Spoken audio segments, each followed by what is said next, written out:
Kaisar Naga Abadi Chapter 1391 Bahasa Indonesia 1391 Bab 1391 Perpisahan. Di kota kuno reruntuhan surgawi, semua orang terkejut. Beberapa orang melarikan diri keluar, sementara beberapa orang mendatangi Lu Ming dan yang lainnya. Ketika mereka merasakan fluktuasi pertempuran, mereka juga mundur dengan panik karena ketakutan. Pada saat ini, Lu Ming berpikir dan Xian Yanxing muncul. Xian Yanxing. Begitu Xian Yanxing muncul, mata kedua pria parubaya dari Sekte Iblis Tian Yu berbinar. Lu Ming, apa yang terjadi? Xian Yanxing melihat sekeliling dengan ekspresi bingung. Sebelumnya, pada diagram gunung dan sungai, dia melihat tubuh keduanya terluka parah sementara Dandan dan Gelembung tidak sadarkan diri. Dia merasa sangat khawatir. Sekarang dia melihat Lu Ming baik-baik saja, dia menghela nafas lega. Lu Ming dengan singkat menjelaskan situasinya. Jadi begitu. Mata Xian Yanxing menoleh saat dia memberi hormat kepada dua pria parubaya dari Sekte Iblis Tian Yu. Kedua pria itu mengukur Xian Yanxing dan mengangguk sambil tersenyum seolah mereka sangat puas. Tingkat kultivasi Xian Yanxing telah mencapai tingkat maha tinggi, yang mengejutkan mereka namun juga memuaskan mereka. 2 tahun lalu, mereka melihat Xian Yanxing. Pada saat itu, mereka sangat jelas tentang budidaya Xian Yanxing. Di benua reruntuhan surgawi, dia mampu menerobos ke alam maha tinggi hanya dalam 2 tahun. Bakat seperti ini membuat mereka semakin menghargai Xian Yanxing. Setelah itu, Xian Yanxing bergumam kepada dua pria parubaya itu. Salah satu pria parubaya mengangguk dan terbang ke langit. Dia bergabung dengan pria kekar dari lembah Dewa Naga untuk melawan pria tua berambut putih. Sekte Iblis Tian Yu, kamu. Pria tua berambut putih itu meraung marah. Namun, dia bukan tandingan serangan gabungan kedua ahli tersebut. Dia ditekan dan hanya bisa mundur dengan cepat, terbang keluar dari lingkaran pertempuran. Orang tua, jika kamu ingin bertarung, aku tidak keberatan membunuhmu hari ini. Pria kekar dari lembah Dewa Naga mencibir. Bagus, sangat bagus. Apakah menurut Anda Sekte Tian Shen kita mudah ditindas? Kita lihat saja. Orang tua berambut putih itu berkata dengan marah, tapi dia tidak berani bergerak. Orang tua berambut putih itu berhenti, dan kedua pemuda itu juga berhenti dan mundur. Orang-orang di benua reruntuhan surgawi, dengarkan. Saya adalah diakon Sekte Dewa di benua Yuan. Beritahu para murid Sekte Dewa yang belum pergi ke benua Yuan untuk mendapatkan keuntungan mereka di sini. Suara tetua berambut putih itu menyebar jauh dan luas. Hehe, pria parubaya dari lembah Dewa Naga mencibir dan berjalan ke sisi Lu Ming. Dia mengukur Lu Ming dan matanya berbinar, seperti yang diharapkan dari seorang anak ajaib yang telah membangkitkan 9 garis keturunan naga. Bakatnya luar biasa. Ini baru 2 tahun, dan budidayanya telah mencapai tingkat tertinggi. Ini sangat jarang terjadi di tempat seperti benua reruntuhan surgawi. Terima kasih atas bantuanmu, senior. Lu Ming membungkuk. Haha, kamu adalah murid lembah Dewa Nagaku. Saya Long Yuanshan, diakon lembah Dewa Naga. Kamu bisa memanggilku diakon lama. Long Yuanshan berkata dengan gagah berani. Kemudian, dia memperkenalkan pemuda itu kepada penjaga naga. Benar? Apa yang terjadi?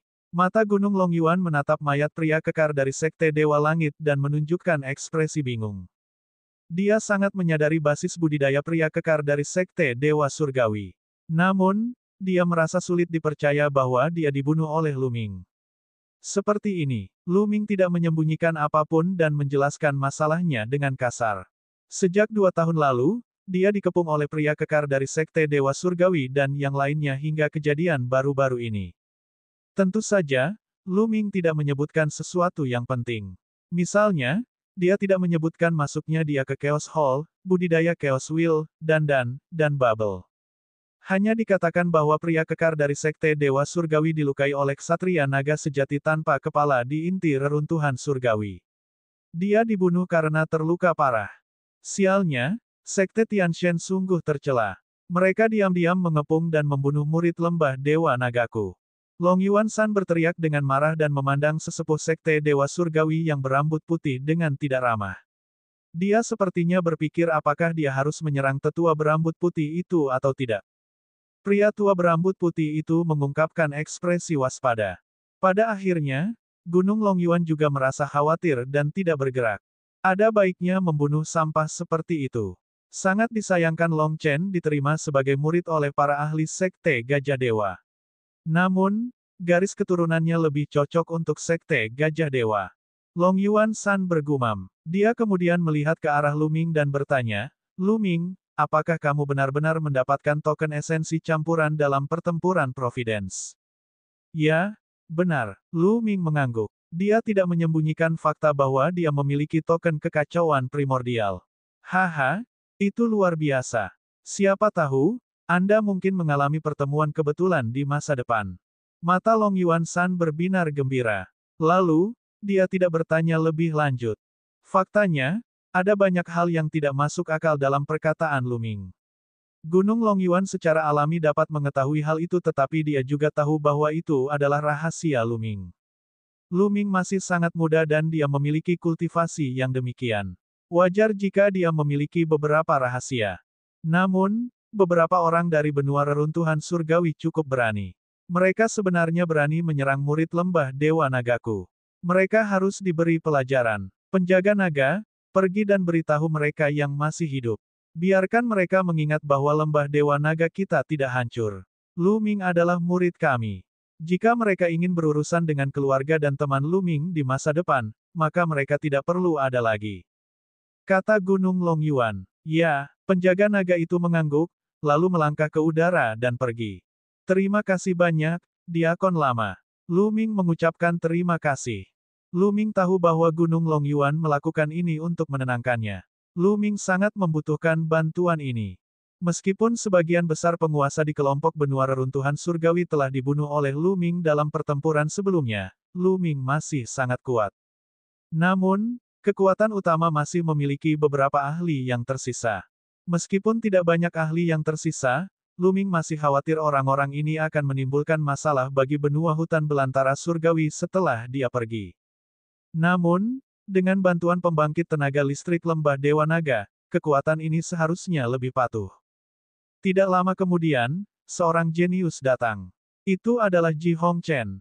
Ayah Ji Hongchen, Ji Feng, tidak ikut serta dalam penangkapan Lu Ming karena nasihat Ji Hongchen. Oleh karena itu, dia terhindar. Tidak banyak favorit surga yang tersisa di Sekte Dewa Surgawi. Hanya ada 2 orang. Tak lama kemudian, mereka berdua tiba. Tetua Sekte Dewa Surgawi yang berambut putih membawa mereka ke altar kuno dan pergi. Lu Ming, aku harus pergi juga. Xian Yanxing datang ke sisi Lu Ming dan berkata dengan enggan. Sekte Iblis Tianyu hanya datang untuk menjemput Xian Yanxing. Sekarang, mereka akan berangkat. King kecil, jangan khawatir. Saya sudah bertanya kepada para senior Gunung Longyuan. Lembah Dewa Naga dan Sekte Iblis Tianyu berada di wilayah yang sama dan tidak terlalu berjauhan. Saya akan mengunjungi Anda di masa depan. Lu Ming memegang tangan Xian Yanxing dan berkata, Oke. Xian Yanxing mengangguk dan tiba-tiba mencium bibir Lu Ming. Lu Ming, kamu harus bekerja keras. Jangan biarkan aku melampaui kultivasimu saat kita bertemu lagi nanti. Dengan itu, dia tersenyum cerah dan berbalik untuk pergi. Lu Ming tersenyum saat dia melihat Xian Yanxing dan 2 pembangkit tenaga listrik dari Sekte Iblis Tianyu pergi. Ada sedikit keengganan di matanya. King kecil, jangan khawatir. Perpisahan ini hanya bersifat sementara. Ketika kita berdua memiliki kekuatan untuk bergerak tanpa hambatan di dunia, tidak perlu lagi berpisah. Lu Ming bergumam. Pandangannya menjadi tegas lagi. Beberapa hari kemudian, berita tentang pertempuran Lu Ming dengan pembangkit tenaga listrik dari 4 istana dewa besar menyebar dengan liar ke seluruh benua reruntuhan surgawi dan ke benua lain. Dalam pertempuran ini, Lu Ming telah membunuh 4 istana dewa dan semua pembangkit tenaga listrik teratas dari benua lain dalam satu gerakan. Banyak orang yang telah mendengar berita itu tercengang. Kaisar Naga Abadi Chapter 1392 Bahasa Indonesia 1392 Alam Purba Tanpa Batas. Semua pembangkit tenaga listrik yang pergi untuk menangkap Lu Ming dibunuh olehnya. Itu adalah pemandangan yang mengejutkan. Kelompok benua reruntuhan surgawi mengalami kejutan yang belum pernah terjadi sebelumnya. Setelah pertempuran ini, kelompok benua reruntuhan surgawi ditakdirkan untuk mengalami perombakan besar-besaran. Lalu, ada kabar bahwa lembah Dewa Naga tidak hancur dan aman serta sehat. Berita bahwa lembah Dewa Naga telah dihancurkan adalah berita palsu. Berita ini membuat semua faksi besar diam karena takut. Mereka tidak memiliki kesetiaan terhadap Luming dan benua alam gurun surgawi. Bahkan para ahli puncak telah meninggal. Mereka tidak ingin mati. Terlebih lagi, lembah Dewa Naga belum dihancurkan. Luming sekarang adalah murid lembah Dewa Naga. Bahkan jika mereka diberi keberanian 100 kali lebih banyak, mereka tidak akan berani menyentuh benua hutan belantara surgawi. Kota reruntuhan surgawi kuno, di bawah altar pengorbanan. Luming, jika ada hal lain yang perlu kamu tangani, lakukan bersama. Setelah selesai, kita akan menuju ke lembah Dewa Naga. Kata Gunung Longyuan. Luming melihat ke arah selatan. Seolah-olah dia telah menembus kehampaan dan mendarat di benua hutan belantara surgawi. Setelah beberapa saat, Luming menggelengkan kepalanya dan berkata, "Tidak, senior, ayo pergi." Sebelum Luming pergi, dia telah membuat semua pengaturan untuk benua alam gurun surgawi. Dan sekarang, masalah kelompok benua reruntuhan surgawi telah diselesaikan, jadi dia tidak perlu terlalu khawatir. Satu-satunya hal yang harus dia lakukan sekarang adalah pergi ke benua Yuan dan berkultivasi. Ketika budidayanya meningkat, akan mudah baginya untuk kembali dan berkunjung. Baiklah, ayo pergi, kata Gunung Longyuan. Mereka bertiga menaiki altar kuno dan melangkah melalui pintu terang altar. Luming sepertinya telah melangkah ke saluran kosong.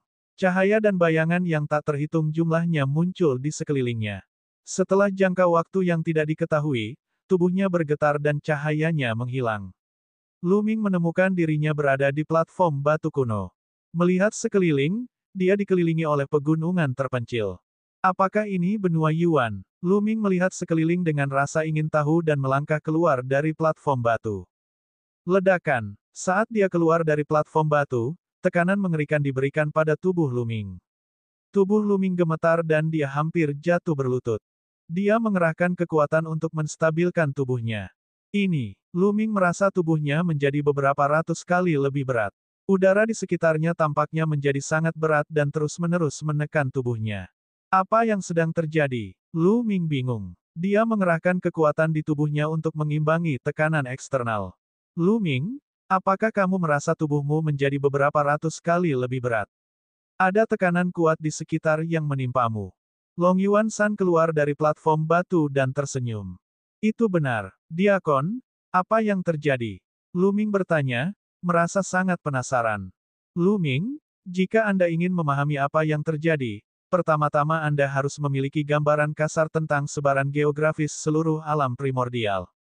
Kata Longyuan San. Kemudian, dia melambaikan tangannya dan sebuah gambar muncul di langit. Pada gambar tersebut terlihat lautan luas. Alam purba adalah lautan tanpa batas. Di lautan, terdapat benua yang tak terhitung jumlahnya, dan benua purba berada di tengah lautan. Gunung Longyuan mengulurkan tangannya dan di tengah lautan, sebuah benua muncul. Benua ini sangat besar. Itu menempati wilayah yang luas bahkan di lautan luas. Ini adalah benua Yuan. Di alam primordial, tanah primordial menjadi pusat dan tersebar. Ada banyak sekali benua besar dan kecil. Faktanya, kebanyakan tidak bisa disebut benua dan hanya bisa dianggap pulau. Gunung Longyuan lalu melambaikan tangannya. Dengan benua Yuan sebagai pusatnya, banyak titik hitam muncul di lautan. Titik-titik hitam ini semuanya adalah benua. Namun, dibandingkan dengan ukuran benua Yuan, mereka seperti debu. Bahkan beberapa yang lebih besar pun tidak dapat dibandingkan. Perbedaannya terlalu besar. Sangat banyak. Luming tersentak. Dia melihat ke laut dan titik-titik hitam yang tak terhitung jumlahnya yang padat. Dia sangat terkejut.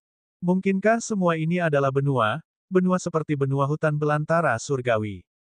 Senior, di mana kelompok benua reruntuhan surgawi itu? Petik 2. Luming bertanya lagi. Nih. Gunung Longyuan menunjuk ke lautan luas di selatan benua Yuan, sebuah sudut yang sangat jauh dari benua Yuan. Ada beberapa titik hitam tersebar di sana. Luming tercengang. Kelompok benua reruntuhan surgawi terlalu jauh dari benua Yuan, dan juga terlalu kecil. Itu seperti setitik debu, hampir bisa diabaikan di seluruh gambar. Apakah ini kelompok benua reruntuhan surgawi yang dia tinggali selama ini? Di seluruh alam primordial, ukurannya sangat kecil sehingga di luar imajinasi Luming. Seluruh alam primordial adalah dunia makro yang lengkap. Ini juga sangat aneh. Tanah purba adalah pusat dari alam purba. Hukum langit dan bumi juga paling sempurna dan tanpa celah. Oleh karena itu, langit dan bumi di tanah purba stabil dan ki aslinya kaya. Ini adalah tanah suci sejati untuk bercocok tanam. Dengan benua Yuan sebagai pusat dan penyebarannya, hukum langit dan bumi akan menjadi semakin lemah. Mereka akan menjadi semakin tidak lengkap. Ruang akan menjadi sangat tidak stabil dan energi asal akan menjadi semakin tipis. Anda dapat dengan mudah merobek ruang di kelompok benua reruntuhan surgawi, tetapi di sini, bisakah Anda mencobanya? Petik 2. Gunung Longyuan menjelaskan kepada Lu Ming dengan sabar. Sebenarnya seperti ini. Lu Ming kagum. Dia menarik napas dalam-dalam dan menyadari bahwa langit dan bumi di sini dipenuhi dengan energi asal yang kaya. Itu adalah energi asal, bukan energi roh. Di sini, ki spiritual langit dan bumi sangat tipis, dan sebagian besar adalah ki asal. Dia dengan santai menarik napas dan ki asli yang bergulir berkumpul di tubuhnya. Ledakan. Kemudian, Lu Ming melayangkan pukulan. Namun, pemandangan mengejutkan muncul. Tinjunya hanya menembus udara dan mengeluarkan suara siulan yang mengerikan. Namun, ruang tersebut tidak bergerak sama sekali. Bahkan tidak ada riak sedikit pun.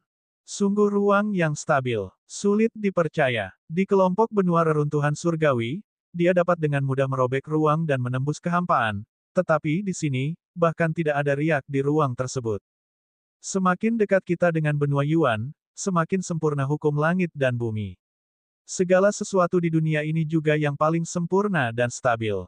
Secara alami, gravitasi akan semakin kuat dan tekanan yang dirasakan manusia akan semakin kuat. Gunung Longyuan menjelaskan. Bang! Lu Ming menginjak tanah dengan keras, menyebabkan bebatuan retak dan muncul lubang. Ini sangat sulit. Murid Lu Ming mengerut. Dia dapat dengan jelas merasakan bahwa bebatuan di sini hanyalah bebatuan biasa dan bukan biji logam keras. Meskipun dia tidak menggunakan kekuatan penuhnya, jika dia berada di kelompok benua reruntuhan surgawi, pegunungan akan runtuh. Namun, di sini, itu hanyalah sebuah lubang. Bahkan batu biasa pun sangat keras. Gunung Longyuan benar. Segala sesuatu di dunia ini menjadi lebih stabil karena kesempurnaan hukum langit dan bumi, jauh lebih stabil daripada benua reruntuhan surgawi.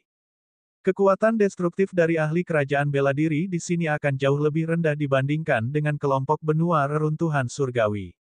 Tentu saja, ini juga berarti akan lebih berbahaya bagi seniman bela diri untuk keluar dan mengambil risiko. Ini karena kekuatan alam semakin kuat. Setelah itu, Lu Ming melayang ke langit dan mencoba terbang. Benar saja, kecepatan terbang di sini setidaknya beberapa lusin kali lebih lambat daripada benua reruntuhan surgawi. Kaisar Naga Abadi Chapter 1393 Bahasa Indonesia 1393 tiba di Lembah Dewa Naga. Mengingat tingkat kultivasi Lu Ming, dia akan menjadi 10 kali lebih lambat bahkan jika dia terbang, apalagi merobek ruang terbuka. Benua Yuan, sungguh luar biasa. Lu Ming menghela nafas. Lu Ming, kamu salah. Ini bukan benua Yuan. Gunung Longyuan tertawa. Di sampingnya, penjaga naga juga tersenyum. Reaksi Lu Ming sesuai ekspektasi mereka. Apa, ini bukan benua Yuan? Murid Lu Ming menyusut dan dia terkejut. Ya, benar. Longyuan San melambaikan tangannya dan lukisan di udara menghilang. Ini hanyalah sebuah pulau kecil dekat benua Yuan. Di mata Anda, ini adalah sebuah benua. Jika kita benar-benar berada di benua Yuan, tekanan dari dunia luar akan lebih kuat dari ini. Segala sesuatu di dunia akan lebih stabil dari ini. Apa? Lu Ming terkejut. Tempat ini bukanlah benua Yuan, melainkan sebuah pulau di dekat benua Yuan. Dia dekat dengan benua Yuan, tetapi segala sesuatu di dunia ini sangat stabil. Tekanan dari dunia luar begitu kuat. Seberapa mengerikankah benua Yuan yang sebenarnya? Namun, Lu Ming segera memikirkan sesuatu. Lingkungan budidaya di sini sudah puluhan kali lebih baik daripada benua reruntuhan surgawi. Seberapa baikkah lingkungan budidaya di benua Yuan? Tekanan dari dunia luar bukanlah apa-apa. Dia akan terbiasa setelah beberapa waktu. Lingkungan budidaya adalah hal yang paling penting. Itu bisa memungkinkan dia untuk menerobos terus-menerus. Mata Lu Ming dipenuhi dengan lebih banyak antisipasi. Lu Ming, ini adalah titik transit bagi orang luar untuk membiasakan diri. Kalau tidak, saya khawatir Anda tidak akan bisa mengatasinya jika Anda memasuki benua Yuan sekaligus.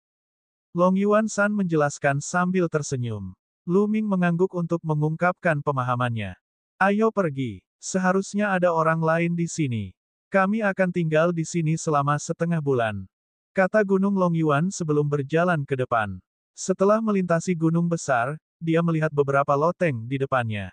Lu Ming memperhatikan ada juga beberapa anak muda yang tinggal di sana. Budidaya para pemuda ini sangat kuat.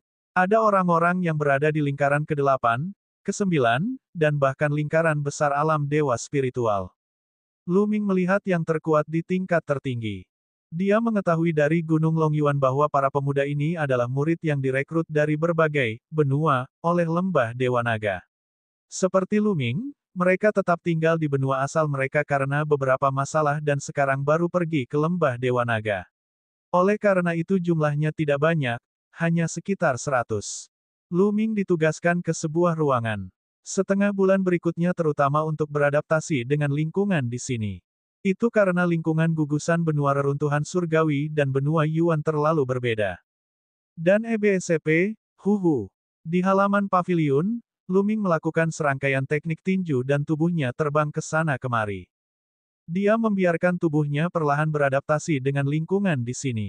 Pada saat yang sama, dia juga membiarkan kecepatan dan frekuensi esensi sejati di meridiannya beradaptasi dengan tempat ini. Beberapa jam kemudian, Lu Ming berhenti. Dia merasa sangat nyaman. Tubuhnya juga sedikit beradaptasi dengannya. Pada awalnya, ketika Lu Ming mengambil tindakan, dia akan menggunakan lebih banyak atau lebih sedikit kekuatan. Sekarang, dia jauh lebih baik. Asal Qi di sini sangat padat. Juga, tujuan alam langit dan bumi sangat jelas. Lu Ming merasakannya dengan cermat. Di sini, alam langit dan bumi puluhan kali lebih jelas daripada kelompok benua reruntuhan surgawi. Dengan kata lain, jauh lebih mudah bagi prajurit untuk memahami maksud dunia langit dan bumi di sini daripada di kelompok benua reruntuhan surgawi.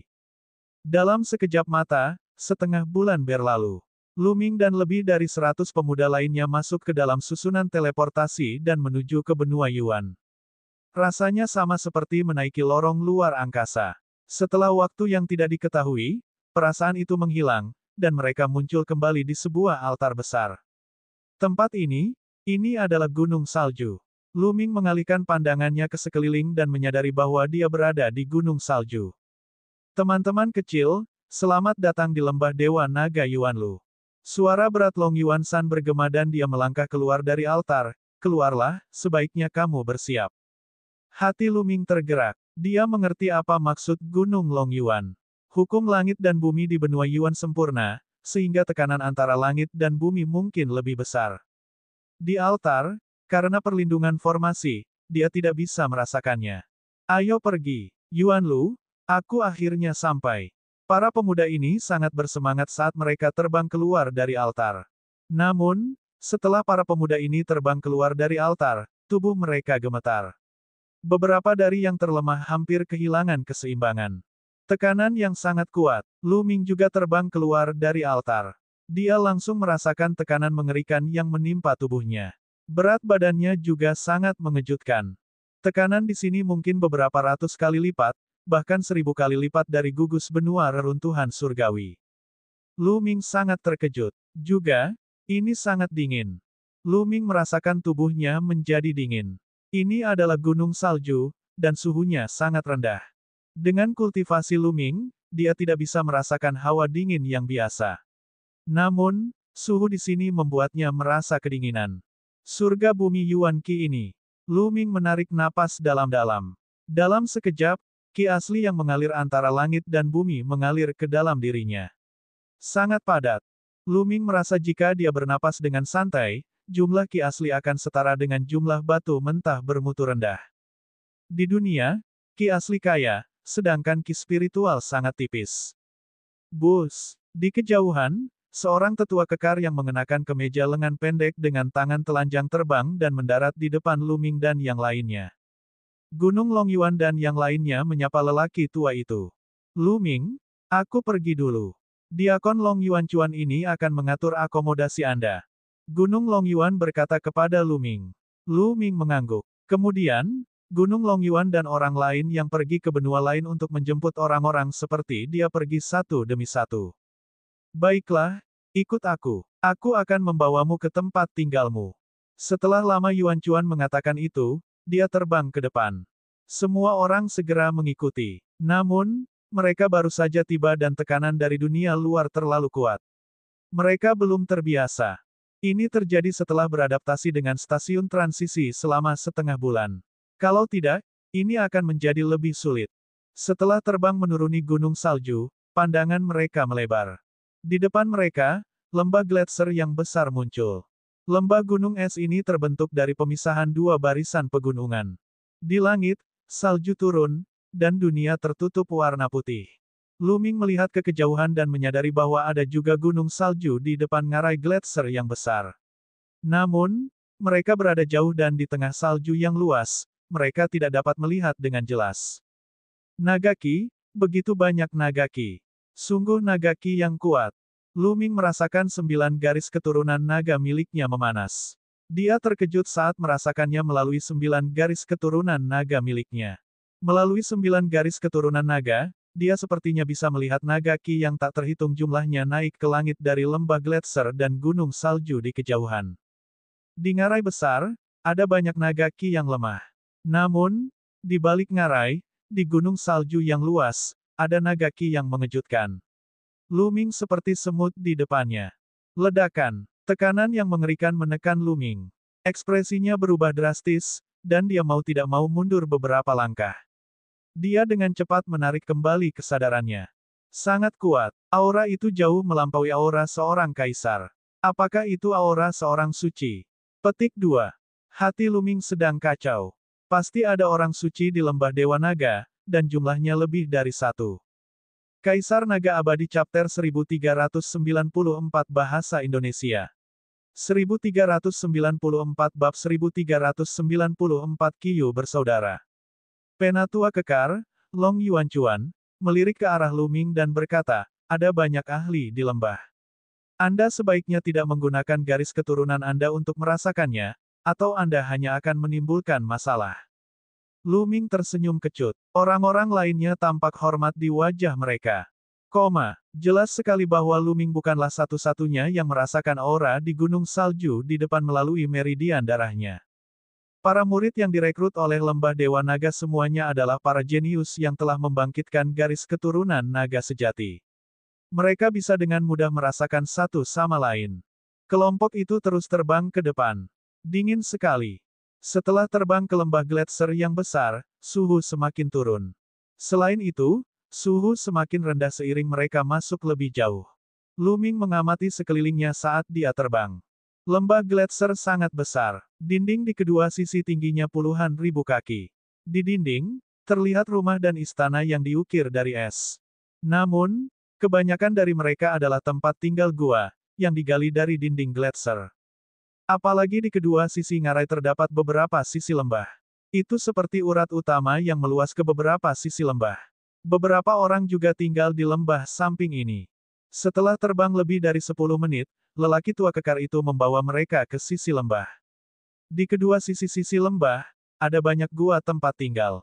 Sekilas, setidaknya ada ribuan. Banyak tempat tinggal gua sudah ditempati.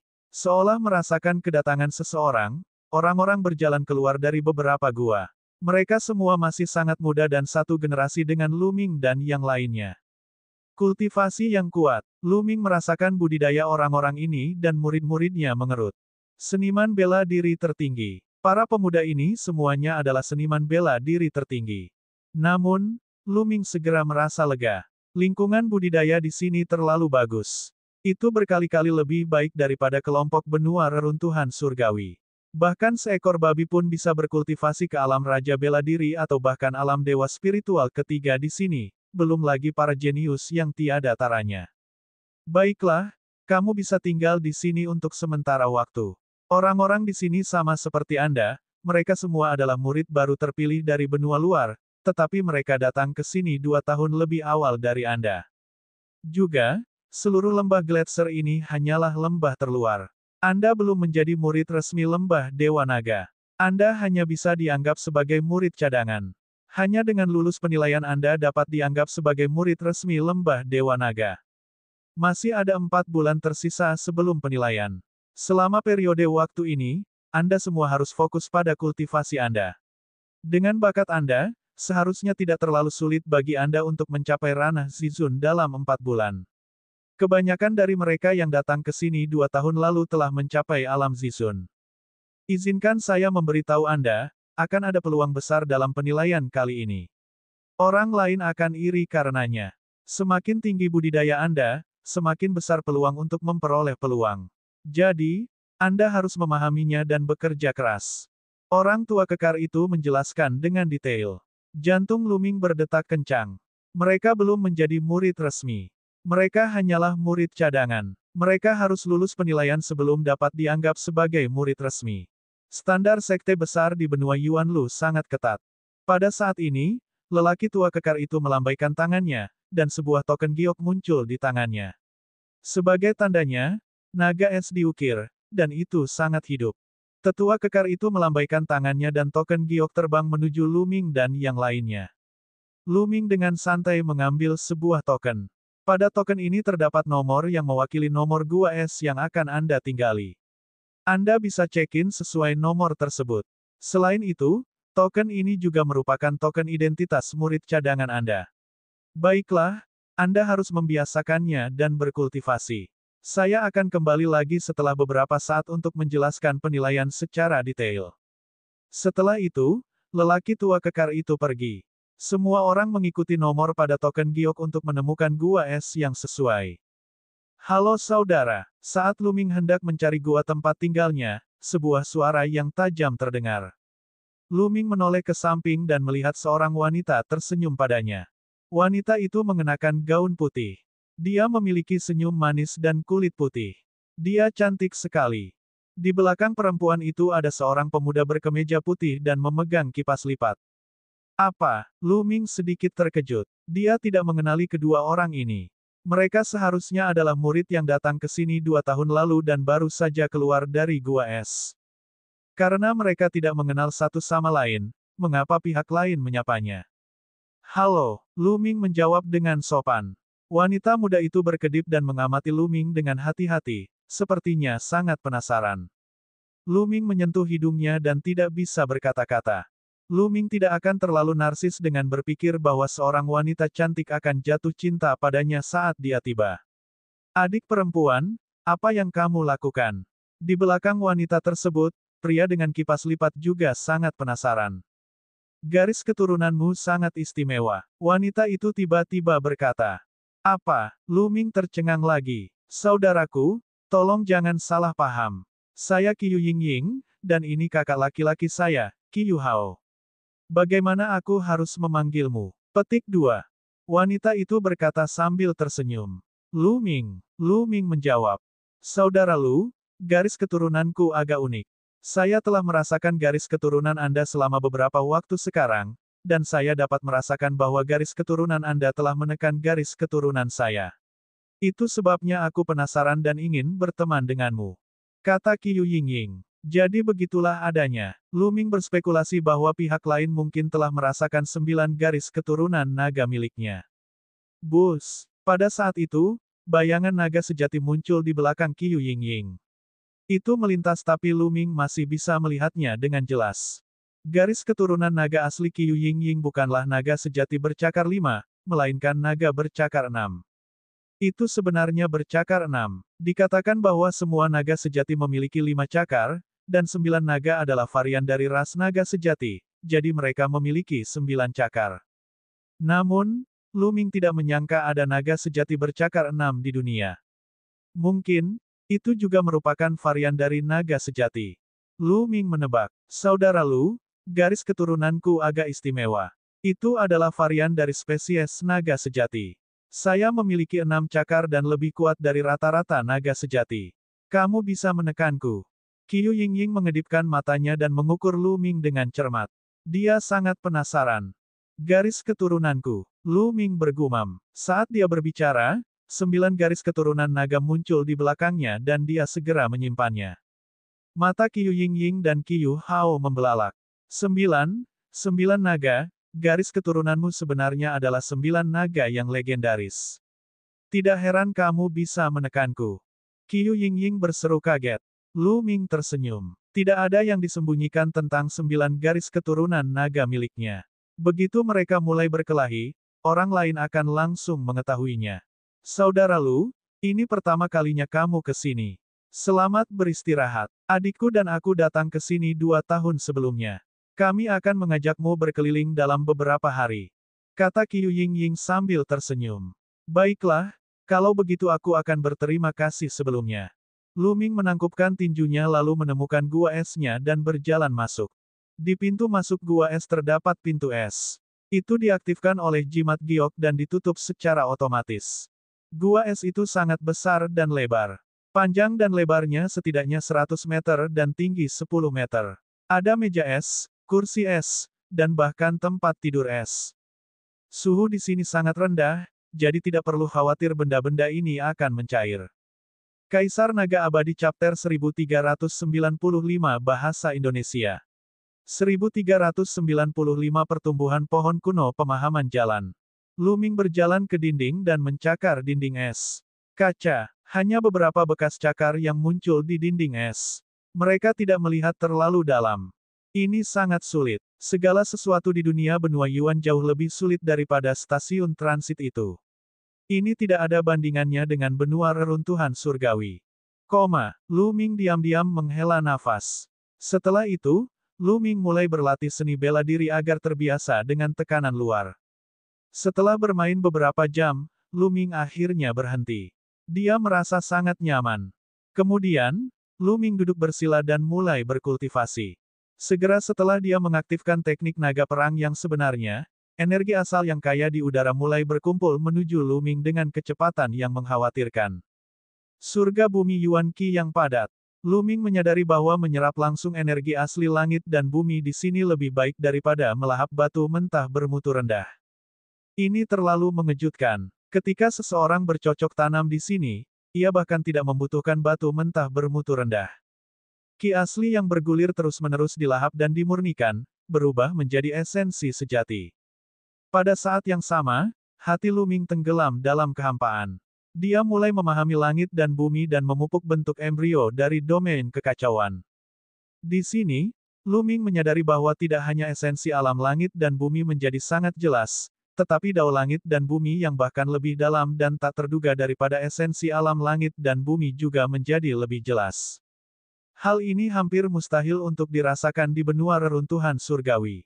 Lu Ming sangat gembira. Memahami dao agung langit dan bumi dapat memungkinkan wilayah kaisar meningkat lebih cepat. Tidak mengherankan jika di benua reruntuhan surgawi, budidaya kaisar sangat lambat. Terutama di benua hutan belantara surgawi, sebagian besar penguasa terjebak di alam bela diri kerajaan tingkat pertama. Mereka yang bisa mencapai alam bela diri kerajaan tingkat kedua semuanya adalah ahli top, dan jumlah mereka sangat sedikit. Tidak mengherankan jika para kaisar dari kelompok benua reruntuhan surgawi akan memutar otak untuk memikirkan benua Yuan dan semua ingin bergabung dengan sekte-sekte besar di benua Yuan untuk berkultivasi. Itu karena lingkungan budidayanya benar-benar tiada bandingannya. Perbedaannya terlalu besar. Setelah para penguasa datang ke benua Yuan, budidaya mereka mungkin akan meningkat pesat. Dalam sekejap mata, setengah hari telah berlalu sebelum Lu Ming mengakhiri kultivasinya. Itu sangat keren berkultivasi di sini. Wajah Lu Ming penuh keheranan. Dia menyadari bahwa setengah hari berkultivasi setara dengan 1 bulan berkultivasi di benua hutan belantara surgawi. Domain primal chaos-nya telah menjadi sedikit lebih matang, dan semakin mendekati kematangan penuh. Wow, Lu Ming, kamu sudah sampai di benua Yuan. Haha, kamu akhirnya meninggalkan tempat miskin dan terpencil itu. Lu Ming mendengar sebuah suara. Itu Dandan. Dia tidak tahu kapan dia naik ke bahu Lu Ming. Dia menyedot udara dengan mulutnya dan sejumlah besar energi asli disedot ke dalam mulut Dandan. Dandan, kamu sudah bangun. Lu Ming sangat gembira. Sejak pertarungan terakhir, Dandan sempat koma selama hampir sebulan. Omong kosong. Anda sudah lama tidak sadarkan diri dan masih belum bangun. Apakah kamu pikir aku sudah mati? Petik 2. Dandan melirik Lu Ming dan kemudian berkata dengan wajah muram, Lu Ming, kita menderita kerugian besar kali ini. Meskipun Anda sudah bangun, Anda masih jauh dari pulih sepenuhnya. Cepat dan keluarkan semua ramuan spiritualmu. Karena itu, matanya tertuju pada Lu Ming. Baiklah, mari masuk ke diagram gunung dan sungai. Lu Ming berkata dan memasuki diagram gunung dan sungai dengan Dandan. Di sebuah lembah, gelembung-gelembung masih meringkuk dan tidur nyenyak. Ada gelembung transparan di ujung hidungnya yang terkadang besar dan terkadang kecil. Hati Lu Ming sakit. Pada pertarungan sebelumnya, si kecil ini sepertinya mengalami banyak kerusakan. Kemudian, Lu Ming melambaikan tangannya dan lembah itu ditutupi dengan ramuan spiritual. Segala jenis tumbuhan roh dengan tingkatan berbeda memenuhi lembah. Dalam pertempuran itu, ratusan penguasa tewas. Ramuan roh di dalam cincin penyimpanan sangat menakutkan. Lu Ming mengeluarkan semuanya dan membiarkan Dandan serta gelembung memakan isi hati mereka. Hahaha, Lu Ming, kamu sangat murah hati kali ini. Mata Dandan berbinar, dan dia segera bergegas ke tumpukan ramuan roh, mengambil segenggam ramuan roh, dan memasukkannya ke dalam mulutnya. Kicau, seolah merasakan aura ramuan spiritual, Pau Pau terbangun dan menatap Lu Ming dengan bingung. Kemudian, dia melihat tumpukan ramuan spiritual dengan bingung. Kedua matanya yang seperti permata bersinar terang dan dia juga menerkam tumpukan ramuan spiritual, mengambil gigitan besar. Namun, ada banyak ramuan roh di sini, jadi mereka berdua makan sebanyak yang mereka bisa. Segera, perut mereka membuncit, dan mereka bersendawa saat berbaring di sana, mulut mereka dipenuhi aroma tumbuhan. Diagram gunung dan sungai adalah ruang tersendiri, tetapi lingkungannya tampaknya sama dengan lingkungan di benua hutan belantara surgawi. Saya harus menyerap sebagian ki asli untuk memperbaiki lingkungan di sini. Lu Ming merenung. Di dalam diagram gunung dan sungai, terdapat gunung, sungai, bunga, dan pepohonan. Setelah itu, Lu Ming menangkap lebih banyak binatang iblis dan menanam banyak tumbuhan spiritual di pegunungan. Namun, lingkungan di sini mirip dengan benua hutan belantara dewa. Baik itu tumbuhan spiritual atau binatang iblis, pertumbuhannya lambat. Jika lingkungannya sama dengan benua Yuan, ramuan spiritual pasti akan tumbuh lebih cepat di diagram gunung dan sungai. Dengan satu pemikiran, Lu Ming keluar dari diagram gunung dan sungai dan muncul kembali di gua es. Kemudian, diagram gunung dan sungai muncul di tangan Lu Ming. Dia membukanya dan bergumam, serap. Dan EBSP, huhu. Tiba-tiba, diagram gunung dan sungai mengeluarkan daya isap yang kuat, menyerap ki asli antara langit dan bumi.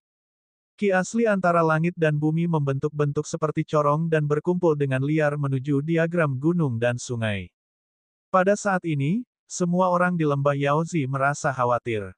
Satu demi satu, para jenius yang telah berkultivasi terbangun. Apa yang sedang terjadi? Mengapa asal ki langit dan bumi berkumpul dalam satu arah? Siapa yang berkultivasi? Mustahil. Bahkan seorang kaisar pun tidak dapat menimbulkan keributan sebesar itu saat berkultivasi. Siapa ini? Suara terdengar satu demi satu. Beberapa orang keluar dari gua es dan merasakannya dengan cermat. Meskipun mereka tahu gua es mana yang terjadi, mereka tidak tahu siapa orangnya. Namun, efek ini hanya terbatas pada sisi lembah ini. Bagaimanapun, ki asli di sini terlalu kaya, dan lembah samping ini sangat luas. Ini, pohon kuno yang memahami jalan. Mata Lu Ming tiba-tiba berbinar. Awalnya, diagram gunung dan sungai tidak menimbulkan keributan besar ketika menyerap ki asli langit dan bumi, terutama karena pohon kuno pemahaman jalan. Pohon kuno yang memahami jalan memiliki 3 daun segar. Cabang-cabangnya sangat tipis, bahkan tidak setipis jari kelingking. Di alam liar surgawi, pertumbuhan pohon kuno pemahaman jalan terlalu lambat. Namun sekarang, pohon kuno pemahaman jalan itu bersinar dan berkilauan. Aura misterius masih melekat di sana, terus-menerus menyerap ki asal dari dunia luar.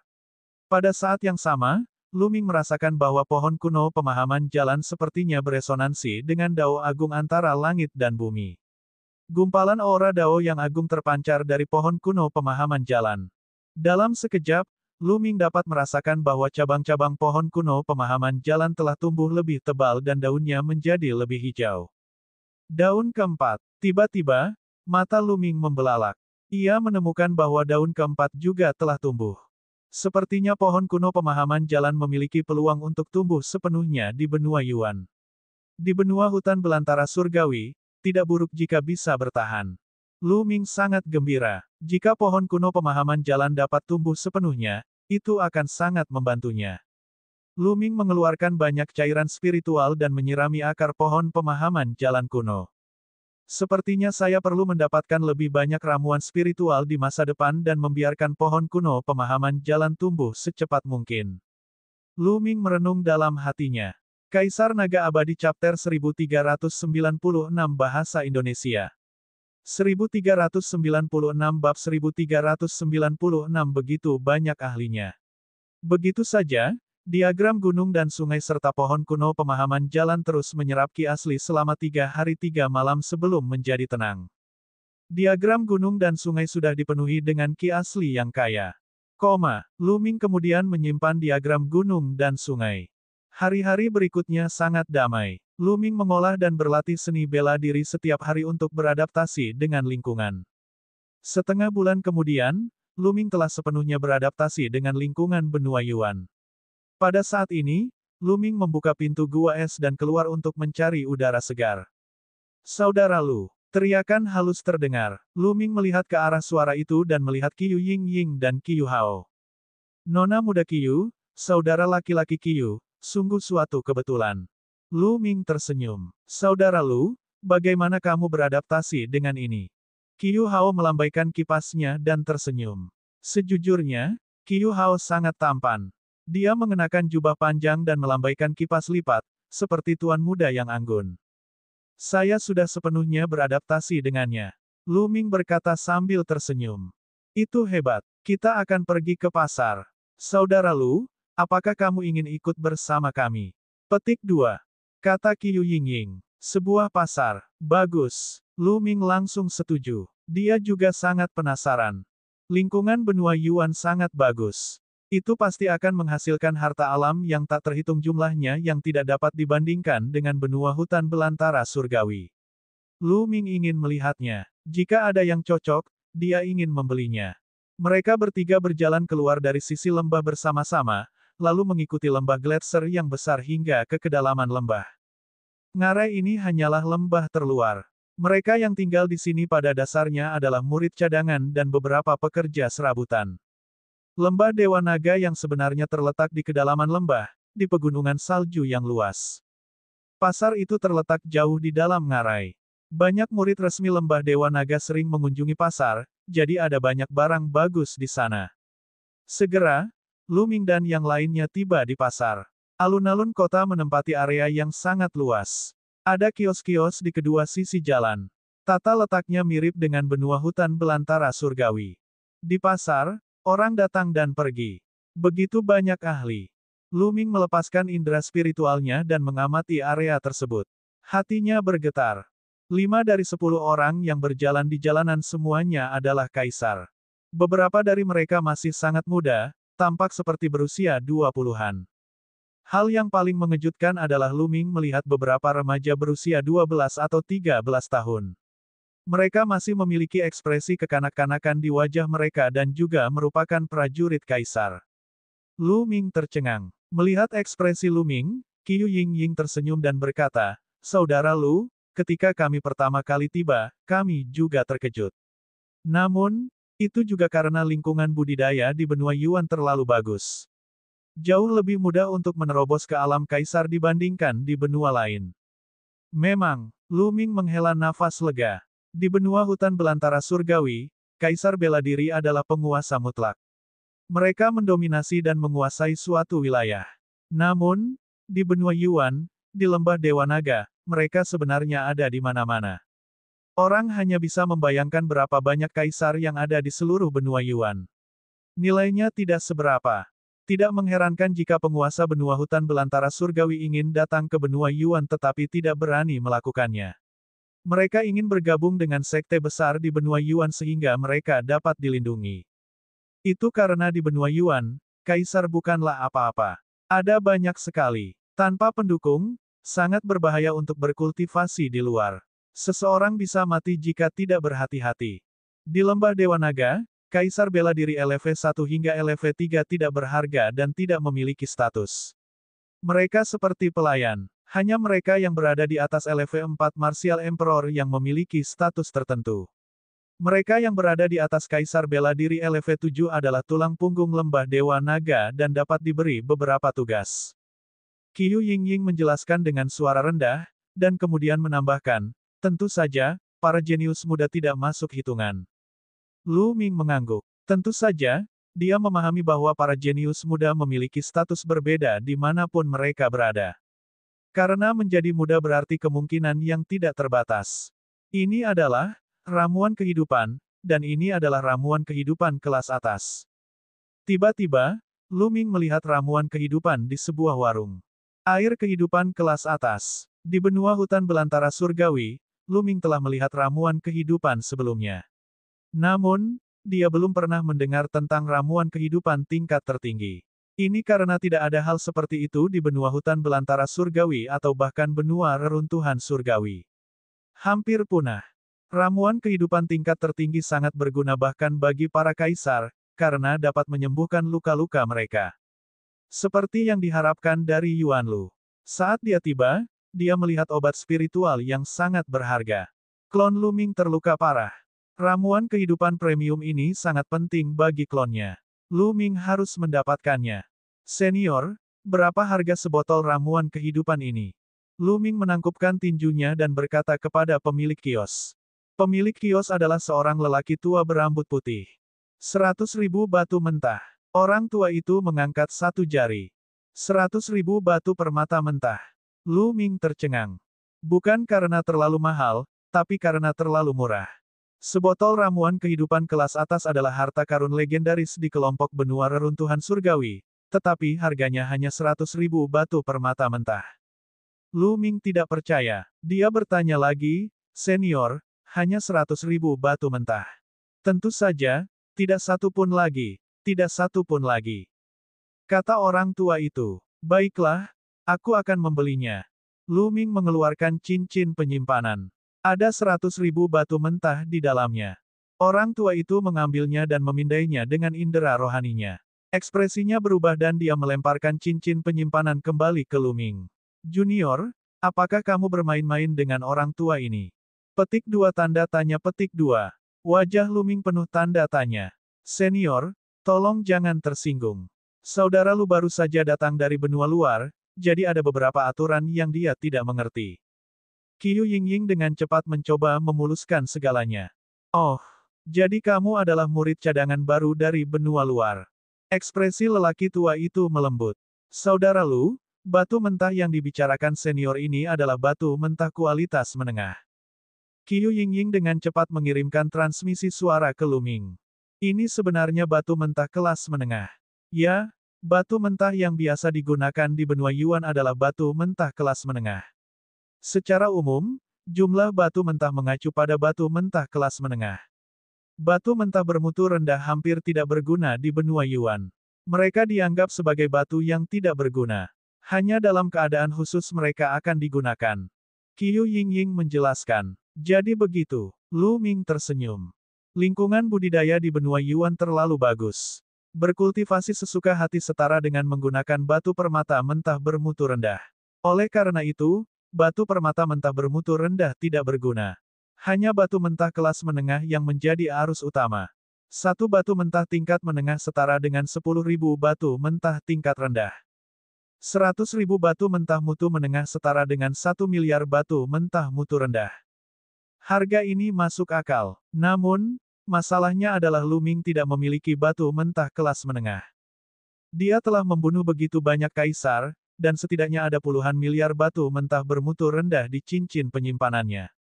Namun, di benua Yuan, batu mentah bermutu rendah tidak berguna. Sayang sekali. Lu Ming meratap dalam hatinya. Hatinya sakit. Ada begitu banyak batu permata mentah di sini, tetapi sebenarnya tidak berguna dan menjadi tidak berguna. Sekarang, Lu Ming setara dengan orang miskin yang tidak memiliki apa-apa. Wajah Lu Ming berubah menjadi hijau. Melihat reaksi Lu Ming, Qiu Yingying dan Qiu Hao tersenyum pahit.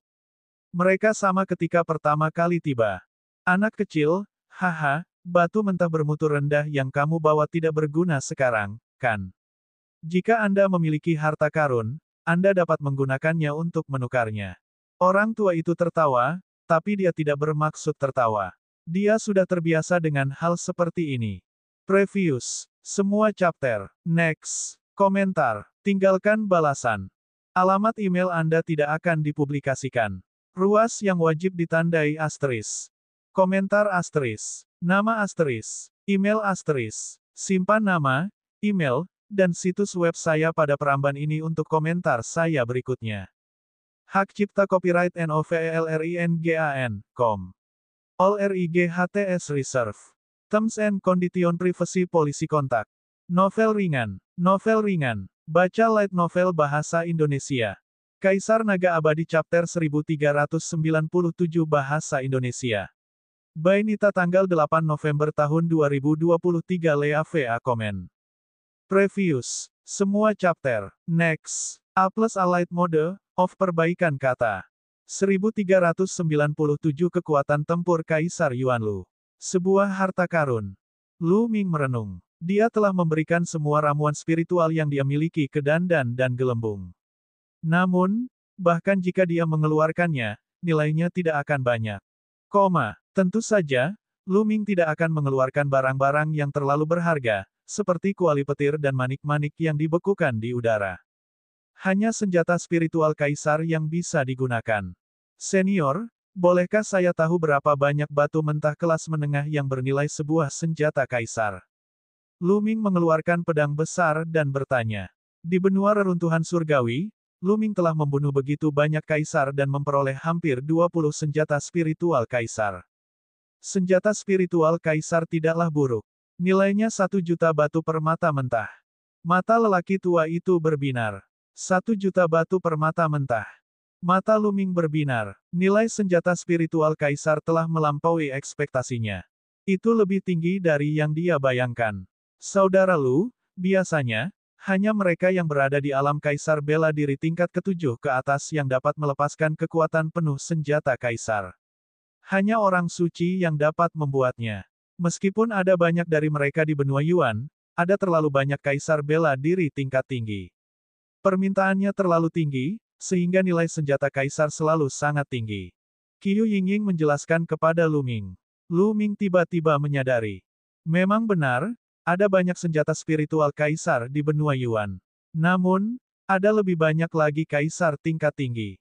Permintaannya melebihi pasokan, jadi nilainya tentu saja tinggi.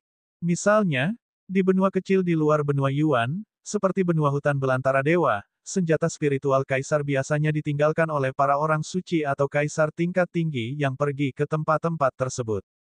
Pada dasarnya mustahil bagi siapapun untuk berhasil. Banyak dari mereka diturunkan dari benua Yuan. Misalnya, Lu Ming telah memperoleh menara roh kaisar di alam rahasia rumah orang suci. Itu juga dibawa dari benua Yuan oleh orang suci Tianxuan. Begitulah biasanya senjata spiritual kaisar dari kelompok benua reruntuhan surgawi muncul.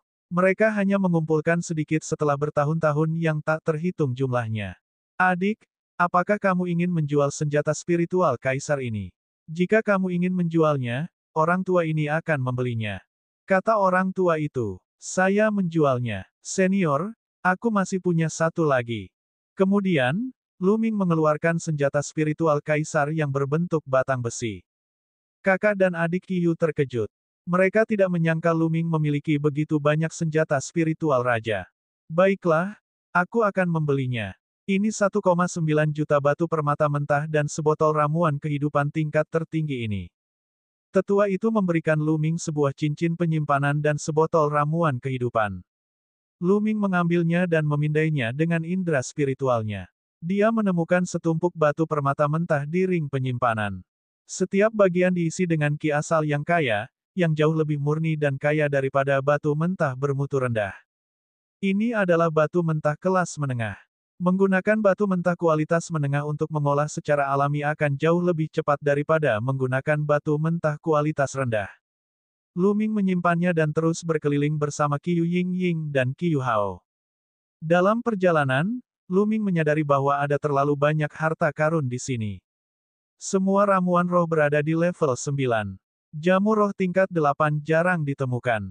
Ada juga berbagai macam material pandai besi, cairan spiritual, dan sebagainya, semuanya bermutu sangat tinggi. Sepanjang jalan, Lu Ming membeli cukup banyak ramuan spiritual.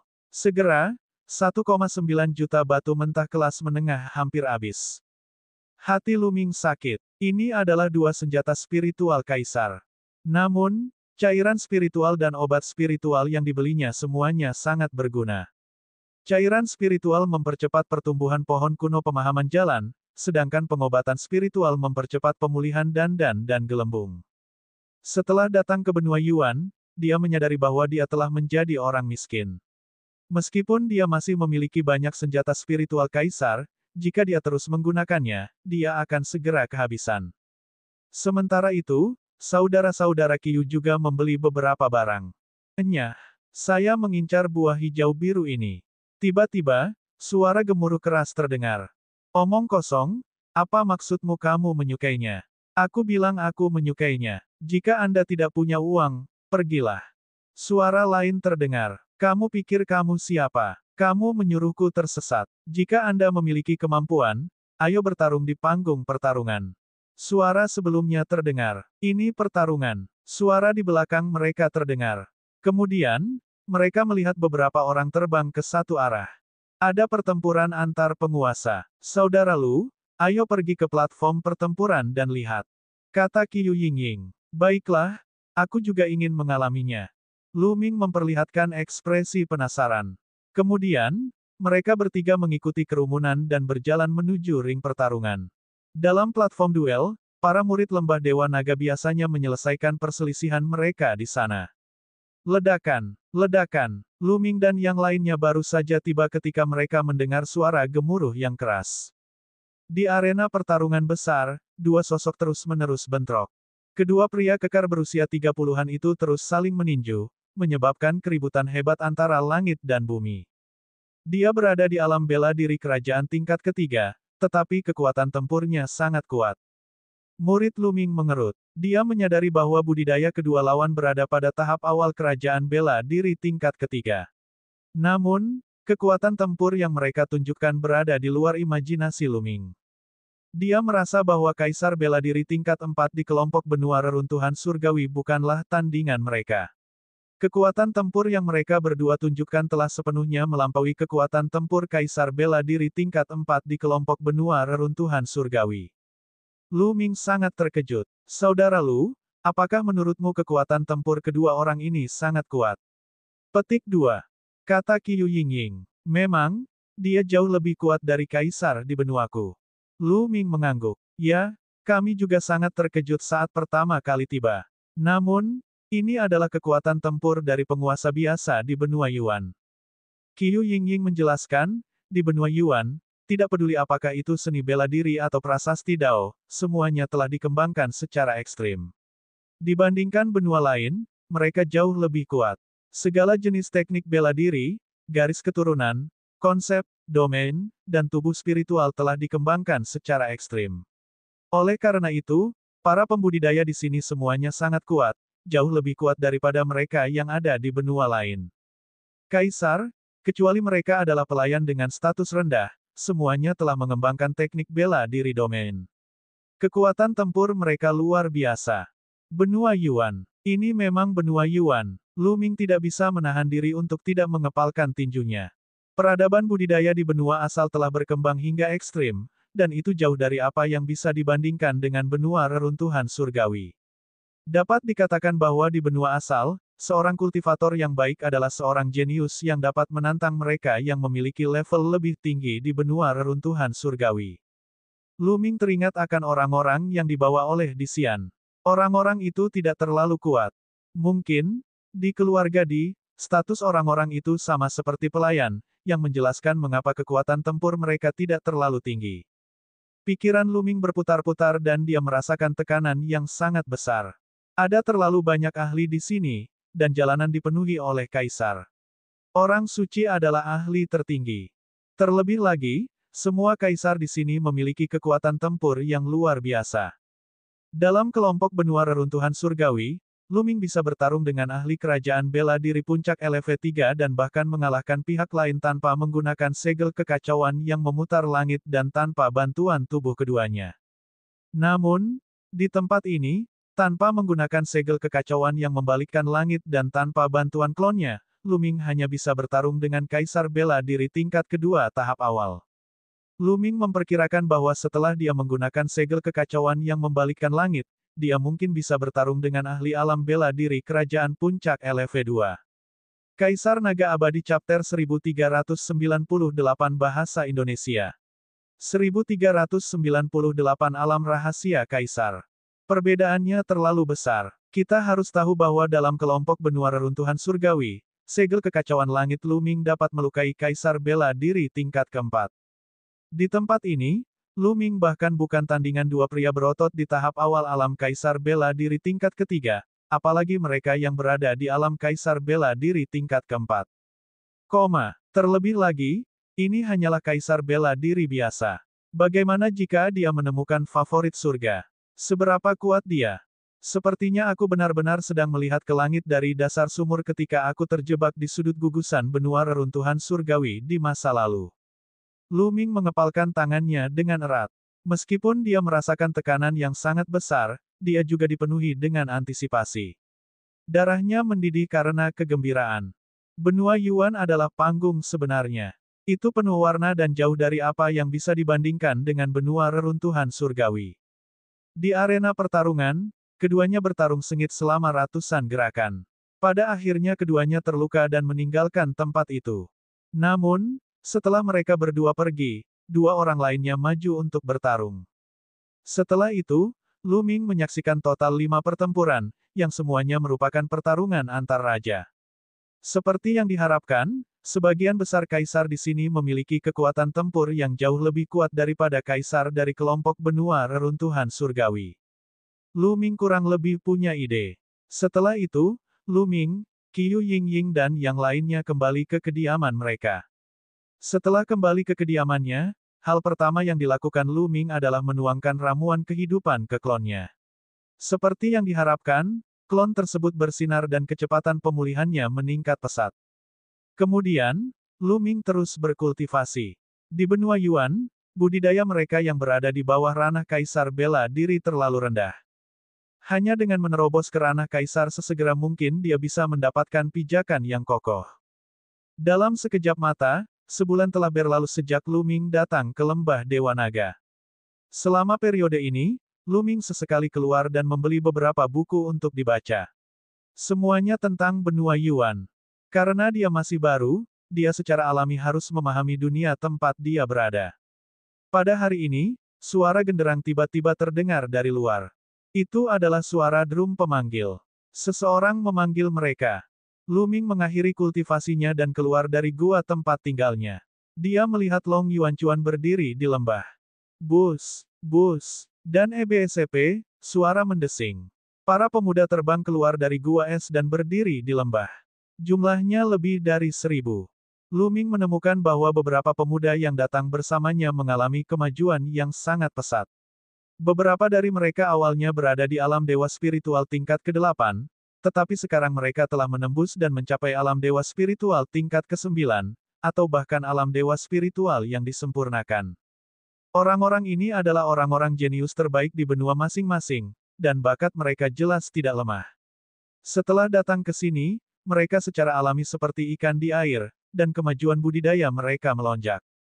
Baiklah, kalian pendatang baru sudah berada di sini selama sebulan dan sudah terbiasa. Sekarang, ada 3 bulan tersisa sebelum penilaian Anda. Sekarang, saya akan memberitahu Anda detail misi penilaian Anda dalam 3 bulan. Dalam 3 bulan, misi penilaian Anda adalah menjelajahi dunia rahasia. Kata Long Yuanchuan. Jelajahi dunia rahasia. Lu Ming dan yang lainnya tercengang. Ya, Hanya mereka yang keluar dari alam rahasia hidup-hidup yang dapat dianggap telah lulus ujian dan menjadi murid resmi Lembah Dewa Naga. Kata Long Yuanchuan. Ekspresi banyak orang berubah. Tampaknya dunia rahasia ini cukup berbahaya.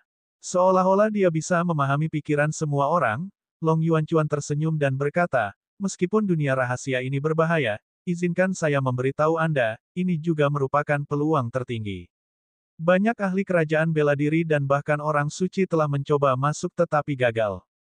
Karena alam mistis ini adalah alam rahasia Kaisar yang agung. Saat dia mengucapkan kalimat terakhir, Long Yuanchuan sengaja menekankannya. Apa? Alam rahasia Kaisar yang agung. Kaisar agung. Semua orang, termasuk Lu Ming, tercengang. Mereka tidak bisa menahan diri untuk tidak melebarkan mata mereka. Alam rahasia Kaisar yang agung. Mungkinkah itu dunia rahasia yang ditinggalkan oleh Kaisar Agung? Kaisar Agung adalah ahli puncak alam primordial. Dia mendominasi dunia dan menguasai cakrawala. Harta macam apa yang ada di alam rahasia yang ditinggalkan oleh orang seperti itu? Mata semua orang terbakar. Bahkan para orang suci pun tidak dapat dijangkau oleh mereka, apalagi seorang Kaisar Agung yang berada di atas para orang suci. Ini adalah pertama kalinya alam rahasia Kaisar yang agung ini ditemukan. Setelah diselidiki, hanya mereka yang berada di bawah alam Kaisar yang bisa masuk. Mereka yang berada di atas alam Kaisar tidak bisa masuk. Bahkan orang suci pun tidak bisa masuk. Oleh karena itu, Anda harus memanfaatkan waktu ini dengan baik untuk meningkatkan kultivasi Anda ke alam tertinggi. Menurut spekulasi para orang suci, Kaisar bela diri ke atas tidak diizinkan memasuki alam rahasia Kaisar Agung, tetapi tidak masalah bagi Anda untuk menerobos setelah masuk. Oleh karena itu, jika beberapa seniman bela diri tertinggi memasuki alam rahasia Kaisar Agung untuk menerobos ke alam bela diri kerajaan, mereka akan mampu unggul dan mendapatkan harta karun. Juga, kali ini, semua kekuatan besar di benua Azure akan mengirim orang masuk. Ini adalah tempat yang berbahaya, jadi dalam 3 bulan ke depan, kalian harus mencoba yang terbaik untuk meningkatkan kekuatan kalian. Peluang adalah hal yang harus Anda pahami sendiri. Long Yuanchuan terus menjelaskan. Jadi begitu. Setelah mendengar informasi ini, beberapa keraguan di hati Lu Ming akhirnya terjawab. Lu Ming akhirnya tahu mengapa Lembah Dewa Naga, Sekte Dewa, dan sekte lainnya akan melintasi jarak tak berujung ke benua reruntuhan surgawi untuk memilih murid. Itu semua karena alam rahasia Kaisar Agung. Di setiap benua, mereka merekrut favorit surga untuk memasuki dunia rahasia Kaisar. Benua Yuan terbagi menjadi banyak benua. Wilayah Azure adalah wilayah besar di bagian selatan benua. Lembah Dewa Naga adalah salah satu kekuatan paling kuat di wilayah Azure. Benua Azure adalah rumah bagi faksi yang tak terhitung jumlahnya dengan berbagai ukuran. Namun, ada total 13 faksi yang berdiri di puncak benua. Ke-13 kekuatan ini adalah penguasa benua Azure. Lembah Dewa Naga adalah salah satu dari 13 kekuatan. Selain itu, Sekte Tianshen, Sekte Iblis Tianyu, Sekte Pedang Jiuxiao, dan bahkan Balai Raja Surgawi, yang telah menyebabkan kekacauan di daratan hutan belantara dewa karena token Raja Surgawi, semuanya merupakan bagian dari 13 kekuatan besar. Kali ini, semua kekuatan besar akan mengirim orang ke alam rahasia Kaisar Agung. Oleh karena itu, kekuatan besar ini mengirim orang ke benua kecil di luar negeri untuk merekrut murid. Klan Di, jika mereka tidak berada di benua Azure, di mana mereka? Lu Ming berpikir dalam hati. Benua Yuan terlalu luas dan benua Azure hanyalah sebagian kecil darinya. Buku-buku yang dibeli Lu Ming sebagian besar memperkenalkan benua Azure. Dia tidak terlalu yakin tentang hal lain di luar benua Azure. Setelah pengumuman itu, Long Yuanchuan meninggalkan tempat itu. Namun, para pemuda ini tidak bisa tenang. Setelah itu, mereka semua kembali ke gua tempat tinggal mereka dan mulai berkultivasi dalam pengasingan. Jelas sekali bahwa seseorang dapat menerobos ke alam Kaisar setelah memasuki alam rahasia Kaisar Agung. Oleh karena itu, jika mereka meningkatkan budidaya mereka hingga batas alam yang maha tinggi dan menerobos ke alam Kaisar setelah memasuki alam rahasia Kaisar Agung, mereka akan memiliki keunggulan absolut. Lu Ming mulai lebih fokus pada bentuk embrio dari alam kekacauan. Sekarang, domain kekacauan utama semakin mendekati batasnya. Selama domain kekacauan utama dikembangkan hingga batasnya, dia bisa mulai menerobos ke alam kaisar. Dalam sekejap mata, 3 hari berlalu. Berdebar, berdebar, berdebar. Pada hari ini, tiba-tiba terjadi ledakan kekerasan di luar. Itu adalah suara drum. Drum pemanggil berbunyi lagi. Namun, bukankah mereka baru saja berkumpul 3 hari yang lalu dan mengumumkan masalah alam rahasia Kaisar yang agung? Mengapa mereka berkumpul lagi? Lu Ming berjalan keluar dari gua tempat tinggalnya dengan keraguan di benaknya. 3 pemuda berdiri di luar gua. Ketiga pemuda itu memiliki sedikit rasa bangga di wajah mereka. Kaisar Naga Abadi Chapter 1399 Bahasa Indonesia. 1399 Bab 1399 Jenius Lokal. Semua orang berkumpul di lembah dan memandang ketiga pemuda itu dengan heran. Tadi, ketiga pemuda inilah yang menabuh genderang. Mengapa mereka membunyikan genderang dan mengumpulkan semua orang?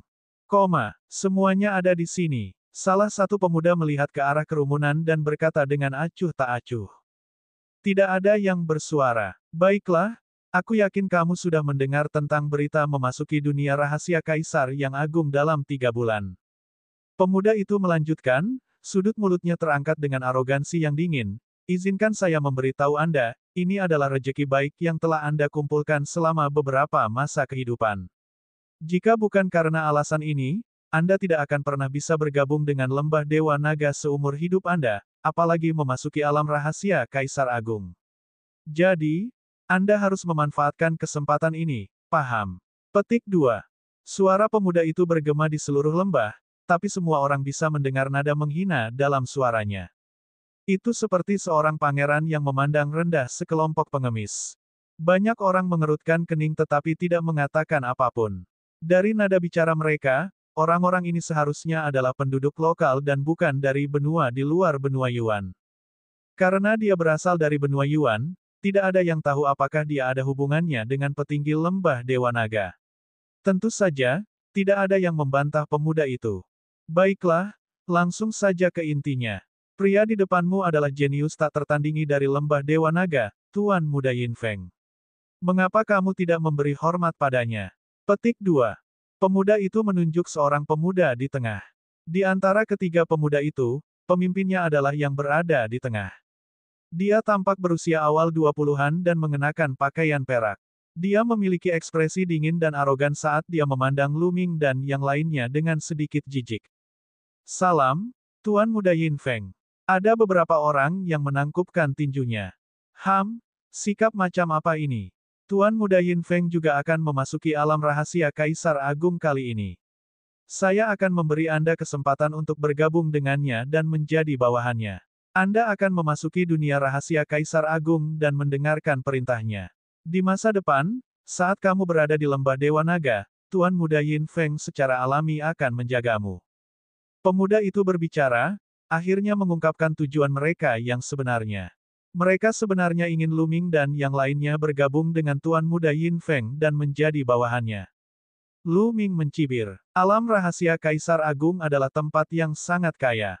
Tentu saja, ini tidak hanya berlaku untuk orang luar seperti mereka. Bakat lokal dari sekte-sekte besar pasti akan masuk juga. Yin Feng dan dua lainnya sepertinya berada di level tertinggi, jadi mereka pasti akan masuk. Mereka punya ide bagus. Sekarang, mereka akan mengumpulkan Lu Ming dan yang lainnya di tangan mereka. Ketika mereka memasuki alam rahasia Kaisar Agung, mereka akan menggunakannya untuk mendapatkan keuntungan bagi diri mereka sendiri. Ini adalah sesuatu yang dapat diketahui oleh semua orang yang hadir hanya dengan sedikit pemikiran. Maafkan aku terbiasa menjadi penyendiri.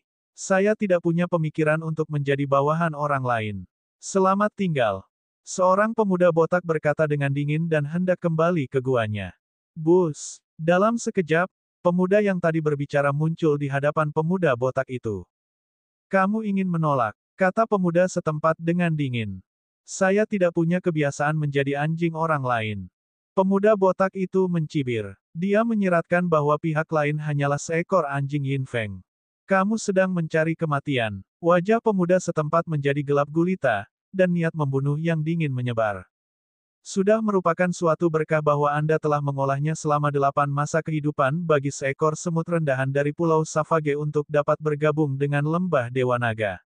Kamu tidak tahu bagaimana menundukkan kepalamu sebagai tanda terima kasih, dan kamu berani menjadi sombong di depanku, Yin Fei Zhang. Sepertinya kamu akan lupa siapa dirimu jika aku tidak memberimu pelajaran. Pemuda pribumi disebut lencana terbang perak, dan dia memancarkan aura yang kuat. Aku tidak takut padamu. Aura pemuda botak juga berkembang. Dia juga berada di level yang maha tinggi. Para pemuda ini semuanya berada di puncak benua masing-masing. Mereka tidak terkalahkan di antara rekan-rekan mereka dan memandang rendah orang lain. Semuanya angkuh dan sombong, lalu bagaimana bisa mereka rela menjadi bawahan orang lain? Pada saat yang sama, lencana terbang perak juga merupakan seniman bela diri tertinggi. Kenapa dia takut bertarung di level yang sama? Hehe, kalau begitu aku akan memberitahumu betapa lemahnya dirimu, sampah rendahan di Pulau Savage. Ayo, aku akan memberimu 3 gerakan. Lencana terbang perak berkata dengan dingin. Kamu tidak perlu membiarkan aku menang. Aku akan mengalahkanmu dalam 10 gerakan. Teriak pemuda botak itu. Dia juga merupakan orang yang sangat bangga. Bus. Tubuh pemuda botak itu memancarkan lingkaran cahaya kuning, yang merupakan wilayah kekuasaannya. Bentuk embrio dari domain tersebut menyelimuti lencana terbang perak. Sebuah trik kecil. Karena kamu tidak mengetahui kekuatanmu sendiri, aku akan memenuhi keinginanmu. Lencana terbang perak melangkah maju, dan sebuah domain juga muncul di tubuhnya. Kedua domain bertemu di udara. Namun, kejadian tak terduga terjadi. Saat keduanya saling bersentuhan, wilayah kekuasaan pemuda botak itu runtuh. Ekspresi pemuda botak itu berubah drastis, dan dia mundur beberapa langkah. Bus. Pada saat ini, lencana terbang perak itu bergerak. Dalam sekejap, ia muncul di depan pemuda botak itu dan menamparnya. Wajah pemuda botak itu tampak serius. Dia menghela napas dan juga menyerang dengan telapak tangannya. Bang! Saat kedua telapak tangan bertemu, ekspresi pemuda botak itu berubah drastis. Tubuhnya terbentur ke belakang terus-menerus, dan dia mengeluarkan seteguk darah. Kamu, bagaimana itu bisa terjadi? Pemuda botak itu memandang Yin Fei Zhang dengan tidak percaya. Mereka berdua adalah ahli alam Zizun, namun dia bahkan tidak bisa menahan satu serangan pun dari pihak lain. Bagaimana ini mungkin? Kepercayaan dirinya mendapat pukulan berat. Para pemuda lainnya semuanya terkejut. Bukan karena pemuda botak itu tidak kuat, tapi lencana terbang peraknya terlalu kuat. Teknik bela diri domain. Lu Ming melontarkan beberapa kata. Dia memiliki sebagian dari ingatan 9 naga, jadi dia secara alami sangat berpengetahuan.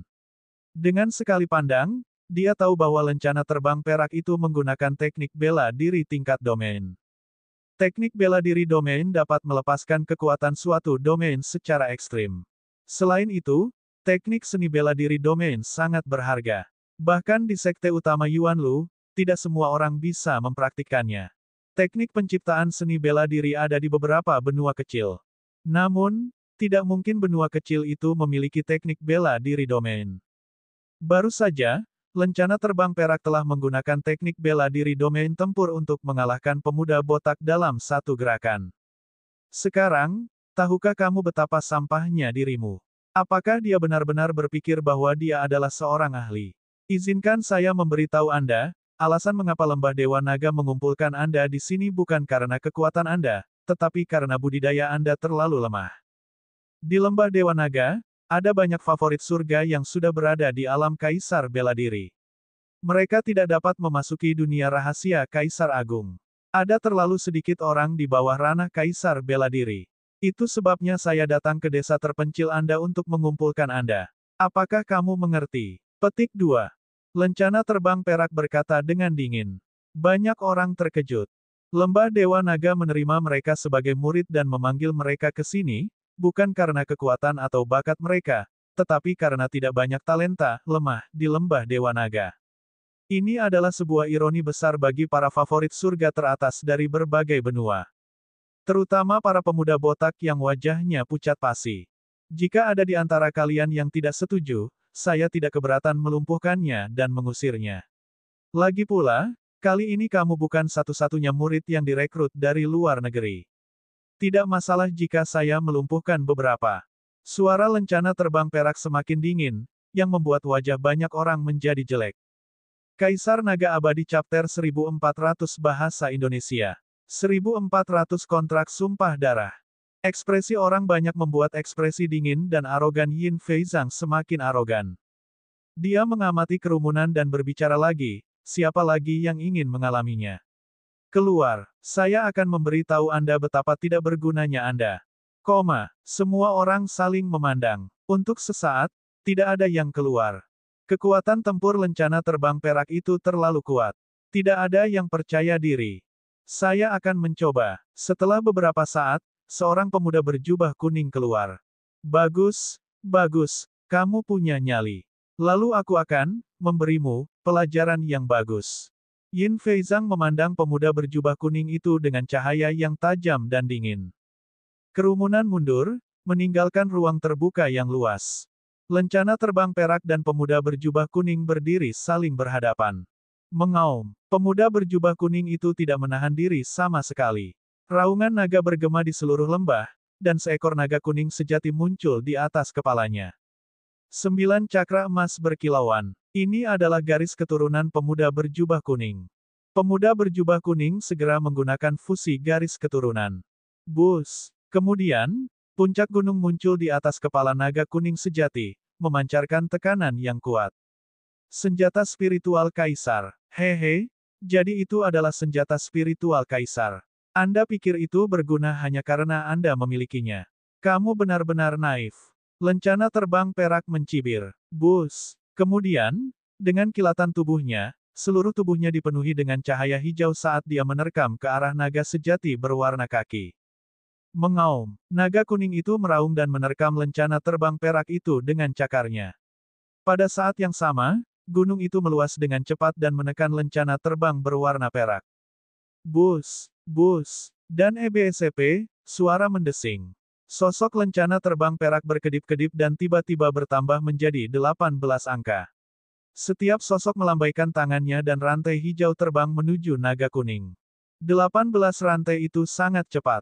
Mereka langsung melilit tubuh naga kuning sejati dan membungkusnya. Mengaum, naga kuning itu berjuang sekuat tenaga, tetapi rantai hijau itu terlalu kuat untuk dilepaskan. Menekan, naga sejati berwarna kaki meraung, dan senjata spiritual kaisar dalam bentuk puncak gunung menekan ke arah lawan. Seni surgawi angin surgawi. Lencana terbang perak mencibir. Sebuah domain hijau menyebar dan kemudian berubah menjadi cetakan telapak tangan besar, menghantam gunung. Berdebar. Dengan ledakan besar, cetakan telapak tangan hijau itu hancur, tetapi gunung itu juga terbang kembali. Senjata spiritual kaisar dikirim terbang dengan lencana terbang perak. Teknik bela diri domain yang sangat kuat. Lu Ming dapat melihat dengan jelas dari kerumunan bahwa lencana terbang perak telah menampilkan teknik seni bela diri domain dari awal hingga akhir. Ini adalah keterampilan bela diri domain yang dapat berubah dalam ribuan cara. Ini mendorong kekuatan domain angin lencana terbang perak hingga ekstrim. Itu sangat misterius dan kekuatannya sangat mengejutkan. Perpaduan garis keturunan pemuda berjubah kuning dan senjata spiritual kaisarnya pasti sangat kuat. Di benua reruntuhan surgawi, pemuda berjubah kuning itu pasti mampu melawan seorang kaisar, dan dia bahkan sedikit lebih kuat dari kaisar bela diri tingkat pertama biasa. Namun, dia masih bukan tandingan Yin Feizang, yang menunjukkan betapa kuatnya kekuatan tempur Yin Feizang. Kemudian, dalam sekejap, lencana terbang perak muncul di atas kepala naga kuning sejati dan menamparnya dengan telapak tangannya. Mengaum, naga kuning itu meraung dan kemudian meledak, memperlihatkan tubuh pemuda berjubah kuning itu. Lencana terbang perak menginjak wajah pemuda berjubah kuning, langsung mendorongnya ke tanah, membuat lubang besar. Kamu ingin melawanku dengan sedikit kekuatan tempur ini. Kamu hanya mendekati kematian. Kamu mendekati kematian. Lencana terbang perak berteriak dengan dingin.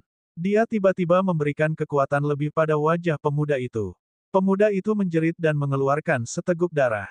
Banyak orang tampak marah. Di sampingnya, Yin Feng dan pemuda lainnya memandang dengan dingin seolah-olah mereka sedang menyaksikan Yin Feizang menginjak seekor ayam kecil.